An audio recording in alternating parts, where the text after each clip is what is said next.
नमस्कार, म रमेशको यहाँहरूलाई हार्दिक स्वागत छ।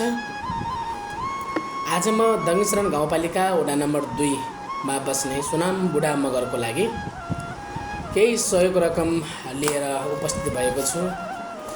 योभन्दा पहिले हामीसँग सहयोग रकम 39,750 रुपियाँ रकम भएको थियो।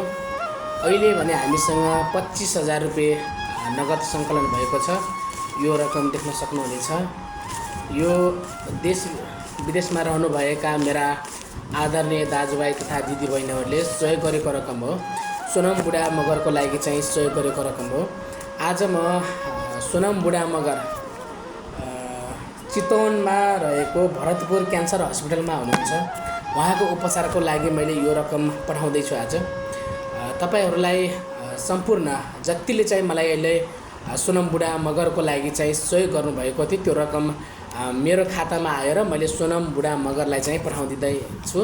र केही रकम हामीसँग क्यास भएको कारणले सोनाम बुढा जाने बेला चितवन जाने बेला हामीले चाहिँ 39,700 रुपियाँ चाहिँ हामीले चाहिँ पठाइदिएको छौँ। र अहिले चाहिँ 25,000 रुपियाँ चाहिँ हामीसँग क्यास भएको छ। टोटल पैसा चाहिँ 25,000 यो र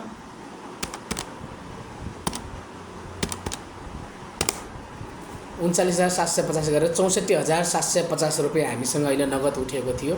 मैले अब बाँकी रकम यो 25,000 रुपियाँ छ, मैले पठाइदिँदैछु। आज उहाँको चाहिँ डिस्चार्ज हुँदैछ क्यान्सर हस्पिटलबाट। उहाँलाई मुटुको भलमा काम गर्न चाहिँ अलि कठिनाइ भएको कारणले र आन्द्रामा चाहिँ ब्लक भएको कारणले केही चाहिँ उहाँको सहज स्वास्थ्यमा चाहिँ सहज आएको छ। त्यो ब्लक भएको आन्द्रा चाहिँ खुल्यो भन्ने खालको कुराहरू चाहिँ सुन्यो र वार्डमा राखेर उहाँलाई चाहिँ उपचार भइरहेको छ। उहाँ आइसियुमा हुनुहुन्थ्यो। आज मैले यो रकम चाहिँ सोनाम बुढा मगरको भाइ श्याम बुढा मगरलाई चाहिँ उहाँको खातामा हालिदिँदैछु। उहाँ चाहिँ सँगै हुनुहुन्छ। तपाईहरूले चाहिँ हामीलाई चाहिँ जतिजनाले माया गरेर सहयोग गरिदिनु भएको छ, यो सहयोग रकम गरिदिनु भएको नामहरू चाहिँ म लास्टमा सोनाम बुढा मगर घरमा आइसकेपछि सबैलाई चाहिँ उहाँको प्रत्यक्ष उहाँको घरमा गएर तपाईँहरूको नाम वाचन गर्नेछु। धन्यवाद।